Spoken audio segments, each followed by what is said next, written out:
At exactly 9:17 tomorrow morning, every person in this room will wish you had listened instead of giving me a choice." No one answered him. The countdown clock on the wall continued to glow in cold blue numbers. 18 hours until product launch. If you're watching from somewhere in the world tonight, tell us where you're listening from and what time it is where you are right now. There is something remarkable about knowing that stories can bring strangers together across different cities, different countries, and different time zones. Now, let me tell you about a man who discovered that sometimes the hardest thing a father can do is quietly walk away. The executive conference room on the 41st floor overlooked downtown Detroit, where the evening skyline reflected against the glass walls like another city suspended in the air. Around the polished walnut table sat vice presidents, investors, department heads, and engineers who had spent the last 2 years preparing for the biggest launch in Vanguard Mobility's history. Every seat was filled except one near the back, where a cardboard box rested neatly folded beneath a chair as though someone had placed it there days earlier. Evelyn Hart stood confidently beside the presentation screen, every inch the leader investors admired. Her tailored navy suit was flawless, her posture straight, her voice calm, but sharpened by weeks of relentless pressure. Tomorrow morning, their next-generation battery platform would be introduced to the world. Billions of dollars depended on those 18 remaining hours. Across the table sat Darius Coleman. His white dress shirt sleeves were rolled to his forearms, revealing faint burn marks left by years of prototype testing rather than office work. His wedding ring still rested on his finger, although his wife had been gone for 4 years. Beside his notebook sat a framed photograph of a smiling little girl missing one front tooth, while proudly holding a homemade science project. Darius hadn't spoken much during the meeting. He had simply placed one technical report on the table and quietly explained that one safety test still produced an unpredictable thermal failure under extremely rare conditions. He wasn't asking to cancel the launch forever. He wanted 48 more hours. Grant Whitmore leaned back with practiced confidence before speaking first. He called the concern statistically insignificant, the kind of anomaly every engineer eventually learned to ignore. Several executives nodded without ever opening the report. Evelyn crossed her arms and looked directly at Darius. The room waited. She asked one final time whether he intended to approve the release documents. Darius answered with the same quiet certainty he had carried since entering the room. "I can't sign something I don't believe is safe." Silence settled over the table. Then Evelyn's patience finally broke. "Do as I said or quit." Nobody moved. Several managers glanced down at their laptops, pretending to read emails that weren't there. They all knew Darius was a widower raising his 9-year-old daughter alone. They assumed the mortgage, the medical insurance, and every monthly bill would force him to surrender. Darius never argued. He never raised his voice. Instead, he slowly reached beneath his chair and unfolded the cardboard box that had been waiting there long before the meeting began. One by one, he placed inside a ceramic coffee mug with faded marker drawings covering its side, a worn notebook with singed edges, a small metal prototype battery no bigger than a deck of cards, and the framed picture of Maya, smiling beneath a banner that read Future Inventor. Confusion spread around the room. Why would anyone bring an empty moving box into a meeting unless they had already accepted what might happen? Ryan Keller, the youngest engineer in the room, stared at the tiny battery prototype as Darius carefully wrapped it inside a blue shop towel. Along its scratched aluminum casing were engraved 2 names almost hidden by years of wear. Coleman Hart Prototype, Number 1. Ryan frowned, sensing that he had just noticed something nobody else had seen. Darius closed the box, stood, removed his employee badge from around his neck, and gently placed it beside the unsigned approval documents. He looked at Evelyn one last time. There was no anger in his eyes, only disappointment and something even harder to understand. "At 9:17 tomorrow morning," he said quietly, "you'll understand why I couldn't sign." Then he picked up the box, turned toward the conference room door, and walked away, leaving behind a silence so heavy that for the first time since the countdown clock had appeared on the wall, nobody was looking at tomorrow anymore. They were all wondering what Darius Coleman already knew. 12 hours earlier, long before anyone in the executive conference room believed they could force his hand, Darius Coleman was already awake. The digital clock on the microwave read 5:28 in soft green numbers as the small townhouse remained wrapped in the quiet stillness that only existed before sunrise. He moved through the kitchen without turning on the overhead light, relying instead on the warm glow above the stove while bacon sizzled gently in the skillet and pancake batter rested in a blue mixing bowl that still carried tiny scratches from years of weekend breakfasts. Some habits survived even the hardest seasons of life. Darius believed mornings deserved peace because the world would eventually bring enough noise on its own. Upstairs, a bedroom door opened, followed by quick footsteps racing down the hall. Maya appeared wearing oversized socks that never matched and carrying a cardboard model shaped like a futuristic battery pack. She held it carefully with both hands as though it were made of glass. "Do not laugh," she announced before reaching the kitchen table. "I changed the cooling vents again." Darius smiled before he even looked. Engineers are never supposed to apologize for improving something. Maya placed the model beside his coffee mug with unmistakable pride. Colored markers covered the sides with arrows, labels, and tiny handwritten notes explaining how the safety system would automatically disconnect before overheating could spread. Darius studied every detail as seriously as if she were presenting to a board of directors. "This is better than yesterday," he said. "You made the airflow simpler." Maya grinned. "That is because somebody told me the safest design is usually the one that people can understand." She raised one eyebrow. "I think that somebody was you." Darius laughed quietly. He sounds smarter than he probably is. The laughter faded when his phone vibrated against the counter. Lena Brooks. He already knew that a call before 6 in the morning never meant anything good. He answered softly while flipping another pancake. Lena did not waste time with greetings. She explained that one of the overnight validation reports had disappeared from the shared server. Not corrupted, deleted. She had restored part of it from an automatic backup, but several critical data logs were still missing. Darius stared through the kitchen window toward the pale blue horizon beginning to brighten over the neighborhood. "Do not tell anyone yet," he said calmly. "I will look at it when I get in." After ending the call, he remained still for several seconds before returning the phone to his pocket. Maya had been watching him without speaking. Children often notice changes adults believed they had hidden. "Bad day coming?" she asked. Darius turned back to the stove and placed another pancake onto her plate. "Maybe a busy one." She accepted that answer, but only halfway. "You are still coming tonight, right?" she asked. "The science fair starts at 6. Mrs. Dawson says parents should be there by 5:30. Darius looked at the battery model sitting between them. Last year, he had missed her school concert because a supplier's emergency meeting had stretched 3 hours longer than expected. He had never forgotten the disappointment he saw in her eyes, even though she insisted she understood. He walked around the table, crouched beside her chair, and looked directly into her face. "I made you a promise. You always keep your promises?" "I try very hard to." Maya nodded, satisfied for the moment. Before leaving for school, she slipped a folded piece of paper into his laptop bag without saying a word. He noticed it only after driving halfway toward downtown Detroit. At the first red light, he unfolded it carefully. Inside was a simple drawing of the two of them holding hands beneath a bright yellow sun. Above the picture she had written in careful block letters, "Never let fear make your choices for you." He recognized the sentence immediately. Naomi had said those exact words years ago, sitting on a hospital bench while watching the sunset after one of her treatments. She had smiled at him then and whispered that courage was not about feeling brave. It was about choosing what was right even when the cost frightened you. Darius folded the drawing with extraordinary care and placed it inside the notebook that never left his side. As the skyline of Detroit grew larger ahead, he had no way of knowing that before the day was over, those words would become the reason he walked away from everything he had spent years building.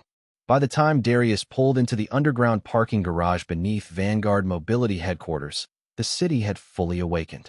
Employees hurried through the lobby carrying coffee cups, laptops, and the familiar expressions of people chasing deadlines that seemed to grow shorter every day. Darius greeted the security officer by name before stepping into the elevator. He had never believed respect should travel only upward through a company. The elevator doors opened onto the engineering floor, where rows of workstations overlooked a prototype laboratory separated by thick glass walls. Even before he reached his desk, Lena Brooks was already waiting with her laptop open. Her face revealed the kind of concern she usually managed to hide. Without saying a word, she handed him a printed report covered with handwritten notes. "I recovered most of it," she whispered. "But somebody erased the original validation logs at 2:17 this morning." Darius sat down and began reading line after line without rushing. His eyes stopped at one section highlighted in yellow. The missing data belonged to a stress simulation involving rapid charging during low temperatures followed by an interrupted software update. It was an unlikely combination, but not impossible. More importantly, it was exactly the type of rare event engineers were responsible for preventing before customers ever experienced it. "Run the simulation again," Darius said quietly. "Use the archived firmware instead of the current build." Lena looked surprised. "You think the update changed something?" "I think somebody hoped we would never compare the two versions." Less than 30 minutes later, the laboratory computers began processing thousands of test scenarios. Engineers moved around the room preparing for the launch rehearsal, while television crews assembled equipment on another floor for tomorrow's announcement. The company buzzed with excitement, but inside the testing lab only silence remained. Then the first warning appeared. Lena leaned closer to her monitor. Another warning followed. Darius watched every graph without speaking until the final simulation completed. A single red line climbed steadily across the display before triggering a system protection sequence. The timestamp printed automatically in the corner of the report predicted that under those exact conditions the thermal management software would fail after a specific interval. Estimated event time during tomorrow's public demonstration, 9:17 in the morning. Neither of them spoke for several seconds. Finally, Lena exhaled slowly. "That cannot be a coincidence." Darius nodded once. "No, it is mathematics." She looked back at the deleted logs. Whoever erased the data already knew. Darius opened the server access history. Every modification left behind a digital footprint, even when someone believed they had cleaned everything. One administrative account had accessed the files just before they disappeared. The username belonged to Grant Whitmore's executive authorization. Darius did not accuse anyone. Years in engineering had taught him that evidence mattered more than assumptions. He quietly saved the access records to an encrypted drive before locking it inside his desk drawer. As he closed the drawer, Ryan Keller approached carrying a stack of technical manuals. "Mr. Coleman, can I ask you something?" Darius smiled. "You just did." Ryan laughed awkwardly before placing one of the older binders on the desk. "I was reviewing the original architecture documents for tomorrow's presentation. There is a research paper referenced throughout the design. The author is somebody named D. Coleman. Is that you?" Darius glanced at the faded cover before answering. "That was written a long time ago." Ryan looked genuinely impressed. "The entire safety framework is based on those equations." Darius simply closed the binder and handed it back. "Ideas belong to the people who improve them." Ryan walked away still puzzled by the answer. He could not understand why someone whose work shaped the company's entire platform never mentioned it. Moments later, an email appeared on Darius's screen requesting his attendance at an executive review meeting scheduled for 3 o'clock that afternoon. The sender was Evelyn Hart. The subject line contained only 4 words: "Final approval required." Almost immediately, another notification arrived from an unknown internal archive system that had not been active for years. Curious, Darius opened it. Buried inside an acquisition folder dated nearly a decade earlier was a scanned contract from the purchase of a small engineering startup. One paragraph had been highlighted automatically by the document search software. Founder safety veto. The clause granted the original system architect the authority to suspend any commercial release if documented evidence showed unresolved safety concerns. Darius stared at the screen in complete silence before closing the file without printing it. He did not smile. He did not celebrate. Instead, he reached into his laptop bag and gently touched Maya's folded drawing, reminding himself that the decision waiting for him later that afternoon had never been about winning an argument. It had always been about making certain that every family trusting a vehicle built on his work would arrive home safely. Evelyn Hart rarely closed the blinds in her office, but this afternoon the skyline of Detroit disappeared behind soft gray fabric as she prepared for the meeting that would determine the future of Vanguard Mobility. On the wall behind her desk hung a framed photograph of the company's founder, her father, standing beside the very first electric prototype the business had ever produced. Every morning, she looked at that photograph before making her first decision of the day. To everyone else, it represented family legacy. To Evelyn, it represented expectation. Failure had never been treated as a lesson inside her home. It had always been treated as a choice. Her assistant quietly informed her that the board members from New York would join tomorrow's launch remotely, and that several international investors had already arrived in Detroit. The launch could not simply be delayed without consequences. Thousands of employees depended on the contracts attached to tomorrow's announcement. Entire supplier networks had scheduled production months in advance. One canceled event would echo through factories, shipping companies, dealerships, and families who had no idea their livelihoods rested on a single signature. Grant Whitmore understood exactly where to apply pressure. Sitting across from Evelyn's desk, he calmly slid a folder toward her. Inside were charts predicting enormous financial losses if the launch moved even 1 week.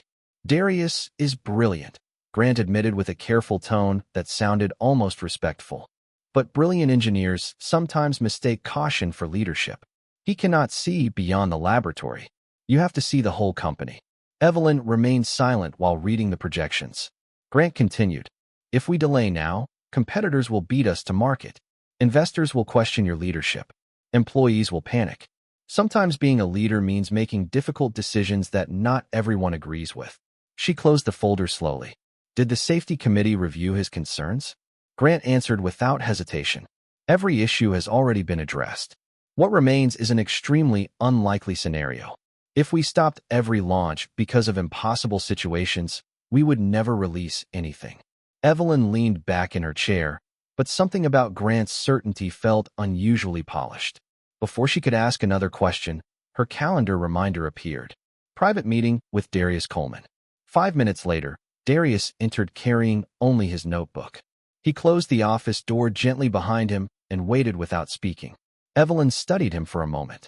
Unlike many employees invited into the executive office, he showed no nervousness, no rehearsed compliments, and no effort to win favor.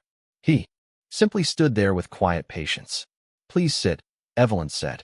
Darius thanked her and took the chair nearest the window. She folded her hands together. "I asked for this meeting because I would rather solve this privately than create unnecessary conflict." Darius nodded. "So would I." She explained the enormous pressure surrounding the launch, the commitments already made, and the responsibility she carried for everyone employed by Vanguard. Her voice never became emotional, only sincere. "Do you understand how many families depend on tomorrow?" she asked. Darius answered almost immediately. "That is exactly why I cannot approve something that could place even one family at unnecessary risk." Evelyn looked directly into his eyes. "Our experts disagree." Darius did not argue. "The data does not." He carefully placed the recovered validation report on her desk. "This simulation predicts a specific failure sequence. Rare does not mean impossible. Every safety regulation we follow exists because someone once believed a rare event would never happen." Evelyn read the summary, but before she reached the final page, Grant entered after knocking lightly. "I apologize for interrupting," he said. "The revised analysis has already explained those numbers." He handed Evelyn another report. Unlike Darius's document, this version concluded that the anomaly fell within acceptable operating limits. Evelyn compared both reports, realizing they contradicted each other completely. "Which one is correct?" she asked. Darius answered with complete calm. "The one that still contains the original data." Grant quickly replied. The original data included corrupted results that should never have been considered. Darius looked toward him but kept his voice steady. "Then let us rerun every test tonight and settle the question with evidence instead of assumptions." The room became quiet again. Evelyn glanced at the clock. Every additional hour reduced the time available before tomorrow's presentation. Grant broke the silence first. "We no longer have time." Darius answered just as softly. "If we no longer have time to verify safety, then we no longer have time to launch." Evelyn slowly stood from her chair and walked toward the window where the city stretched beneath the afternoon sun. She wanted to believe the reports on her desk. She wanted tomorrow to succeed. She wanted the impossible burden of choosing between certainty and momentum to disappear. Instead, She found herself standing between two men who each spoke with absolute confidence, knowing that before the day ended, she would be forced to decide which one she trusted more. The executive conference room filled more slowly than usual because everyone sensed something unusual was about to happen. Department heads whispered near the entrance before taking their seats. Senior engineers avoided eye contact with one another. Even the assistants who normally prepared coffee trays moved quietly, as though raising their voices might somehow make the tension worse. At the far end of the room, the enormous digital display continued counting down toward tomorrow morning's product launch. Every passing second reminded everyone that there was no comfortable solution left. Darius entered carrying only his laptop bag. Hidden inside was Maya's folded drawing, resting safely between his notebook and the technical reports that no one seemed willing to read. He took his usual seat without looking around the room. Ryan Keller noticed the familiar blue notebook and remembered the old research paper he had discovered earlier that day. But before he could ask another question, Evelyn Hart entered with Grant Whitmore beside her. The room immediately fell silent. Evelyn thanked everyone for attending on such short notice. Her voice remained steady, but the strain behind it was impossible to ignore. She explained that one final approval remained before production could move forward. She turned toward Darius. "Have you reconsidered your position?" Every pair of eyes shifted toward him. Darius stood slowly, opened his folder, and placed the updated validation report on the conference table where everyone could see it. "No," he answered calmly. "The additional simulation confirmed exactly what I reported this morning. Under a specific sequence of conditions, the protection system can fail. I cannot sign the approval." Grant leaned forward before anyone else could respond. "You are presenting an isolated mathematical possibility as though it were a guaranteed event." Darius looked at him without raising his voice. "Engineering is not about predicting what usually happens. It is about preventing what should never happen." Several engineers exchanged nervous glances. They understood exactly what he meant. One preventable failure could erase years of trust. Evelyn remained standing at the head of the table. She had spent the past hour reviewing financial forecasts, legal obligations, and conflicting technical reports. Every path carried consequences. Delaying the launch could damage the company. Ignoring the warning could risk something even more valuable. Yet with every minute that passed, the opportunity to postpone tomorrow's announcement became smaller. Grant sensed her hesitation and decided to force the decision into the open. This company cannot function if every launch depends on one employee refusing to cooperate. His words echoed across the room. Several executives nodded, relieved that someone had finally spoken. Darius did not respond immediately. Instead, he closed the folder in front of him with careful precision. "This has never been about cooperation," he said quietly. "It has always been about responsibility." Grant smiled politely.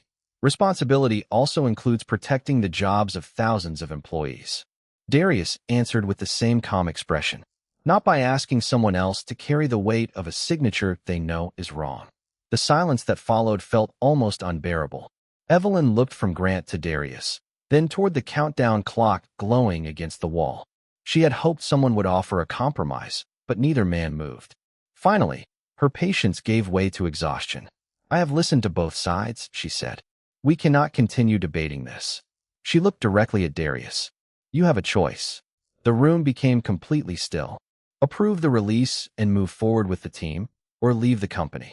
No one expected what happened next. There was no argument, no emotional speech, no attempt to negotiate. Darius simply reached beneath his chair and pulled out the neatly folded cardboard box that had been waiting there since before the meeting began. A ripple of confusion spread across the room. He unfolded it carefully, almost gently, then began placing his belongings inside one item at a time. First came the faded coffee mug covered with drawings Maya had made years earlier. Next came the worn notebook with its slightly burned edges. Then he lifted the small aluminum battery prototype that Ryan had noticed earlier in the day. As the light caught its scratched surface, Ryan could finally read the engraving clearly. "Coleman Hart Prototype Number 1. His eyes widened, but before he could speak, Grant stepped forward. "That prototype belongs to the company." Darius held it in his hand for a brief moment before answering. "No, this one was built before the company ever existed." Grant opened his mouth to reply, but stopped. He did not know that answer. Darius placed the prototype into the box beside Maya's framed photograph. At that exact moment, the conference room door opened quietly. A receptionist stepped inside, looking uncomfortable. "Mr. Coleman," she said softly, "your daughter is downstairs. Her school bus had a mechanical problem, and the school could not reach your emergency contact. She asked if she could wait for you here." Every head in the room turned toward Darius. For the first time that afternoon, his expression softened. He closed the box, picked it up with both hands, and walked toward the door without another word, leaving behind a room full of executives who suddenly realized they had been watching a man prepare to lose his career long before anyone believed he would actually walk away. The elevator ride to the lobby felt longer than any meeting Darius Coleman had ever attended. No one spoke. The cardboard box rested securely in his arms while the small framed picture of Maya leaned against the worn notebook that had traveled with him through nearly every important project of his career. When the elevator doors finally opened, the late afternoon sunlight poured through the glass entrance of Vanguard Mobility, turning the polished marble floor into a mirror. Maya spotted her father immediately. She stood beside the receptionist wearing her backpack and holding the blue ribbon she had earned during science class earlier that day. The moment she saw the box in his hands, her smile faded. She did not ask questions right away. Instead, she walked over quietly and slipped her small hand into his free hand. "Are we going home?" she asked softly. Darius smiled with the same gentle warmth she had known all her life. "Yes, sweetheart. We are going home." Before they reached the front doors, Grant Whitmore appeared behind them with two representatives from Human Resources. His expression remained calm, almost friendly, but his words carried unmistakable pressure. "Darius, before you leave, there are separation documents that require your signature. There is also a confidentiality agreement regarding today's meeting." Darius shifted the box slightly and looked at the folder without taking it. "I will review any documents through my attorney." Grant forced a polite smile. "There is another issue. Walking away this close to launch could expose you to claims that your resignation created unnecessary financial harm." Maya looked up at her father, sensing the tension even if she did not understand every word. Darius never looked away from Grant. "I fulfilled every responsibility assigned to me. I documented my findings. I submitted my reports. I followed company procedure. The decisions after that were never mine." Grant's smile faded almost imperceptibly. "You are making a mistake." Darius answered with complete calm. "No, I am accepting the consequences of refusing to make one." The Human Resources representatives exchanged uncertain glances. Neither seemed comfortable standing between two men whose disagreement clearly reached far beyond paperwork. Darius gently took Maya's backpack from her shoulder and placed it on top of the cardboard box. Together they walked toward the revolving doors. As they stepped outside, Ryan Keller happened to be crossing the lobby after finishing another round of system checks. He watched silently as Darius disappeared into the parking lot with his daughter. Something about the scene refused to leave his mind. Great engineers usually fought to protect their positions. Darius had walked away without demanding anything. That did not feel like defeat. It felt like conviction. Upstairs, the engineering floor quickly discovered how much of the company's daily rhythm quietly depended on one man. Questions that normally reached Darius began circulating from desk to desk without answers. Lena attempted to reproduce several diagnostic procedures, only to realize entire sections of the architecture had never required written instructions because Darius had always been there to explain them. Ryan opened the archived engineering library once again, determined to understand the mysterious engraving on the prototype battery. This time he searched far older internal records, reaching back to documents created before Vanguard acquired Coleman Adaptive Systems. A faded organizational chart appeared on his screen.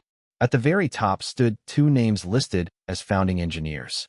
One was Richard Hart, the future founder of Vanguard Mobility. The other was Darius Coleman. Ryan leaned closer, convinced he had misread the document. He opened another archive, then another. Every file pointed to the same forgotten history.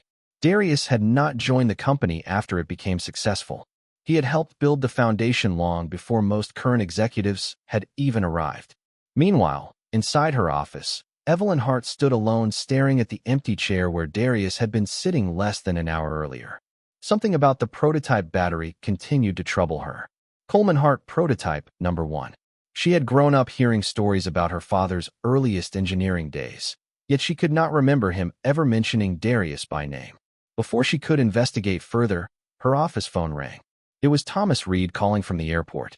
His voice sounded unusually urgent. "Evelyn," he said without greeting, "whatever you are doing, stop the launch until I get there. There is something you need to know about Darius Coleman." Before Thomas could explain, the call abruptly disconnected.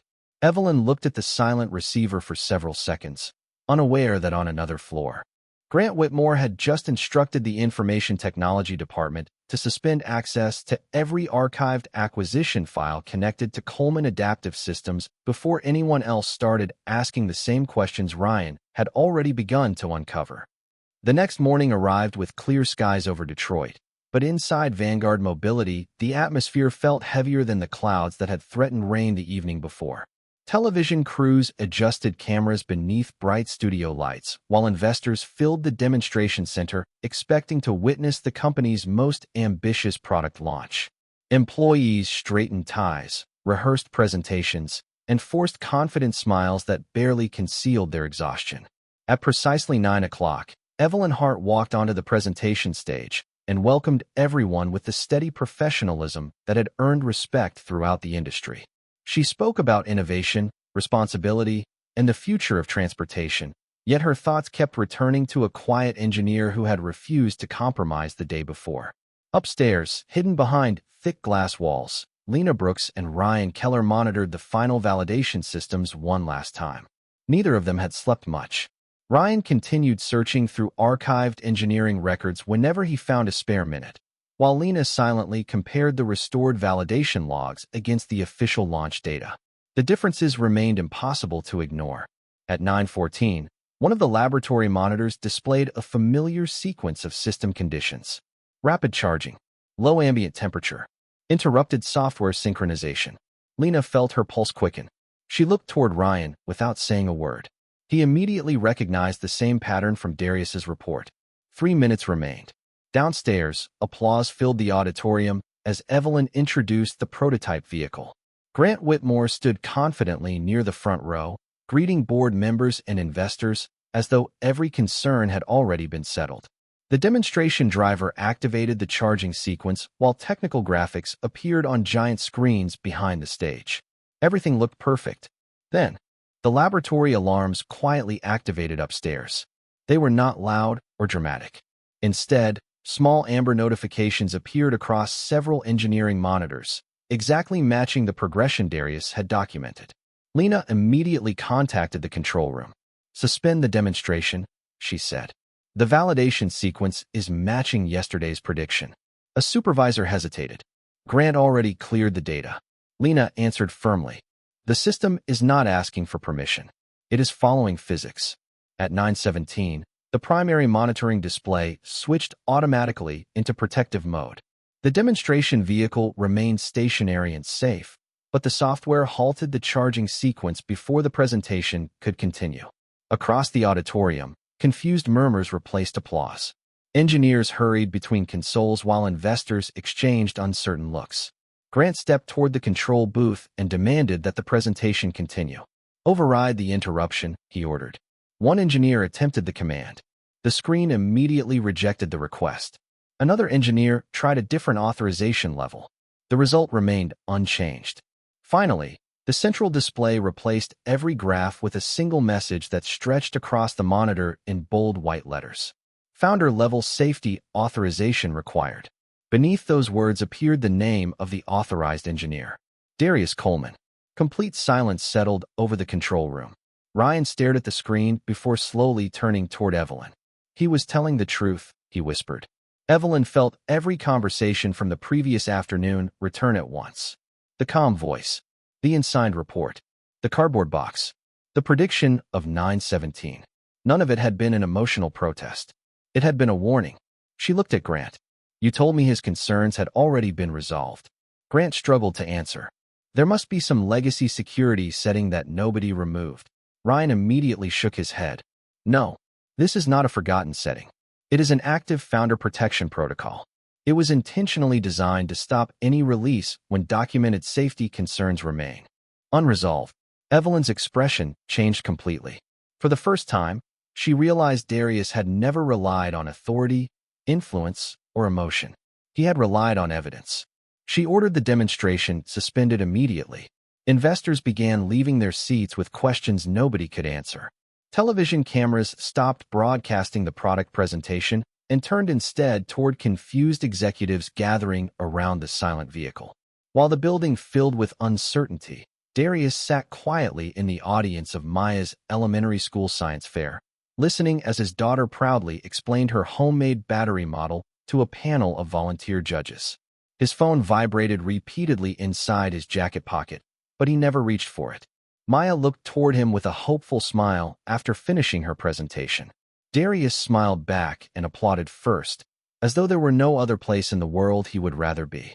Hundreds of miles of engineering calculations had brought the company to this moment, but the decision that mattered most to him was already sitting proudly beside her science project, proving that doing the right thing was sometimes the greatest lesson a father could ever teach. The applause inside the elementary school cafeteria slowly faded as the judges finished visiting each display table. Maya stood proudly beside her project, carefully explaining how her homemade safety switch automatically disconnected a battery before heat could become dangerous. One of the judges smiled and asked where she had learned such an idea. Maya glanced toward her father sitting quietly in the front row. My dad always says the safest invention is the one that protects people before they know they need protecting. Darius lowered his eyes with a humble smile, saying nothing. At that exact moment, the cafeteria doors opened, and Evelyn Hart stepped inside accompanied only by Thomas Reed. She had left behind television cameras, anxious investors, and a boardroom filled with questions because there was only one conversation that mattered now. Thomas had insisted she see the truth with her own eyes before asking for anything. Evelyn paused several feet away until Maya finished answering the judges. She refused to interrupt. Only after the panel moved to the next table did she slowly approach Darius. "May we speak?" she asked quietly. Darius looked at Maya first. "I will be right here." Maya nodded and returned to adjusting the small paper labels around her project. Evelyn and Darius walked only a short distance into the hallway. For several seconds, neither of them spoke. Finally, Evelyn broke the silence. "I owe you an apology." Darius remained calm. "For what?" She looked directly into his eyes without trying to defend herself. "Yesterday, I believed you because of your reputation. Today, I believe you because of the evidence. The truth is that I should have respected your judgment even if you had been the newest engineer in the building. I turned a professional disagreement into a question of authority. That was my failure, not yours." Darius listened without interrupting. Thomas stepped forward carrying a weathered leather portfolio that looked older than either of them. He carefully removed a thick stack of acquisition documents and placed them into Evelyn's hands. "These are the original agreements signed when Vanguard acquired Coleman Adaptive Systems," he said. "Your father insisted on one condition before the sale was completed." Evelyn opened the file and immediately found the clause Ryan had discovered in the archive. "Founder safety veto." Thomas continued. "Richard Hart believed no executive should ever possess the power to overrule engineering evidence when public safety was involved. He trusted one person above everyone else to protect that principle. Darius." Evelyn slowly looked back toward Darius with disbelief. "My father never told me." Thomas gave a gentle smile. "He intended to. Then his health declined, leadership changed, and too many people became more interested in quarterly reports than institutional memory." Before anyone spoke again, Caleb Morgan, the company's chief legal officer, hurried into the hallway carrying another folder. "We completed the audit of the deleted validation records," he said. "The original simulation was intentionally altered after Darius submitted it. Multiple access logs confirm executive authorization linked to Grant Whitmore's account. We also recovered archived email instructions directing staff to replace the original test results with revised summaries." Evelyn closed her eyes briefly. Every decision from the previous afternoon suddenly appeared in its true light. She had not been choosing between caution and confidence. She had been choosing between verified evidence and manipulated information. "Grant has been placed on administrative leave pending a full independent investigation," Caleb continued. "The board has suspended the launch indefinitely." Darius nodded once. There was no satisfaction on his face, only quiet relief that the product would not move forward until the questions had been answered honestly. Evelyn looked almost embarrassed by what she asked next. Will you come back and help us fix this?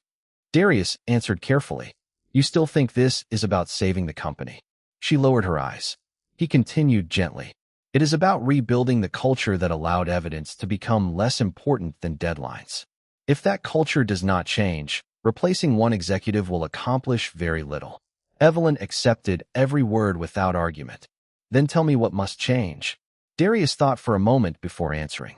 Every engineer must have the right to report safety concerns without fear of retaliation. Independent validation must answer to the board instead of executive management. Every original test result must remain permanently archived. And every technical decision affecting public safety must be documented where no one can quietly erase it. Thomas smiled with unmistakable pride. Richard would have signed every one of those conditions himself. Just then Maya came running into the hallway, holding a small blue ribbon. Dad, I got second place. She looked uncertain for only a moment before adding, I wanted first. Darius knelt beside her with the same gentle patience he had shown throughout her life. Second place does not mean you failed, he said. It means you learned something worth building on. Maya smiled, then noticed Evelyn standing nearby. Are you from Dad's work? She asked innocently. Evelyn nodded. Yes. Maya looked at her with complete sincerity. Then please listen to him next time. He is usually right about keeping people safe. No executive presentation, legal report, or board resolution carried more weight than those simple words. Evelyn smiled through quiet emotion and finally understood that the greatest measure of leadership was never how many people obeyed you. It was whether the people who trusted you were truly protected by your decisions. 3 months later, the lobby of Vanguard Mobility looked almost the same, yet everything important had changed. The countdown clock was gone. In its place stood a simple display that read, Safety before schedule. Employees walked through the entrance knowing that the words were more than a slogan because every major engineering decision now required independent technical review before reaching executive approval.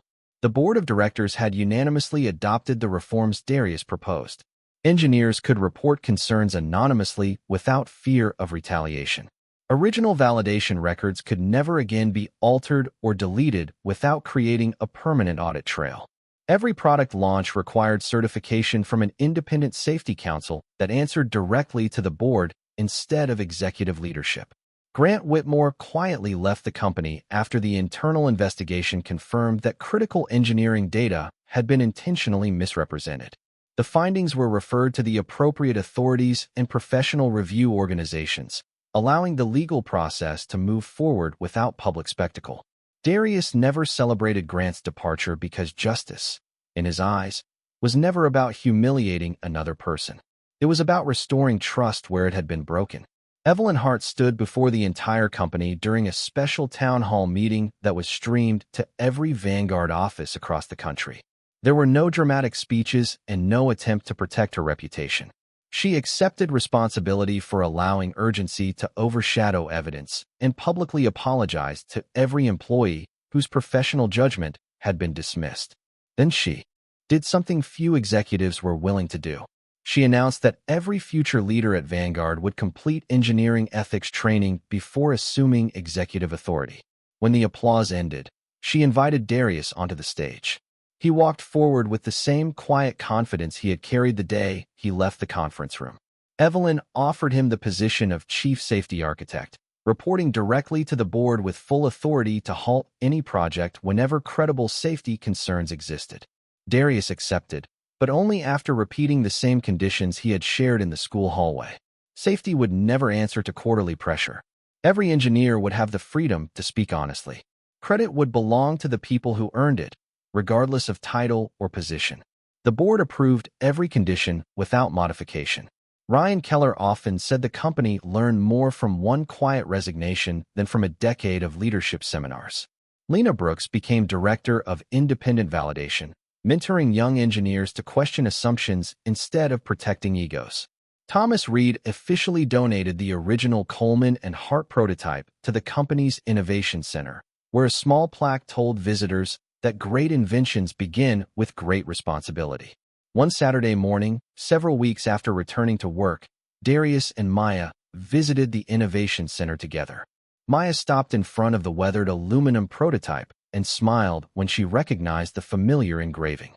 "That little battery changed everything," she whispered. Darius shook his head gently. "No, sweetheart. People changed everything. The battery only reminded them what mattered." Maya thought about that answer for a long moment before slipping her hand into his. "Do you ever wish you had stayed quiet that day?" she asked. Darius looked through the glass wall toward a group of young engineering interns touring the building. Some were laughing. Others were asking questions without hesitation because they knew they would be heard. "If I had stayed quiet," he answered softly, "those young people might have learned that keeping a job is more important than protecting strangers. That would have been the most expensive lesson I could have taught." Maya nodded with the thoughtful expression that reminded him so much of Naomi. "I think Mom would be proud." Darius smiled as sunlight reflected across the display case holding the old prototype. "I hope so." Later that afternoon, they stopped for ice cream at the neighborhood shop they had visited since Maya was 5 years old. She proudly placed her second-place science ribbon on the table beside her sundae. "I decided I like this ribbon now," she said. "Why?" Darius asked. She grinned. "Because it reminds me that doing the right thing is more important than finishing first." Darius laughed quietly, realizing that the greatest victory of the past few months had never appeared in a board meeting, a legal document, or a company announcement. It was sitting across the table from him, learning that integrity was something you practiced long before anyone applauded. As they walked home beneath the warm evening sky, Maya reached for his hand once more. "Dad." "Yes." Walking away was not losing, was it? Darius looked ahead at the peaceful street, where families were returning home for dinner and children were riding bicycles beneath the fading sunlight. He smiled with complete certainty. "No, sweetheart. Sometimes walking away from the wrong thing is the first step toward building something better."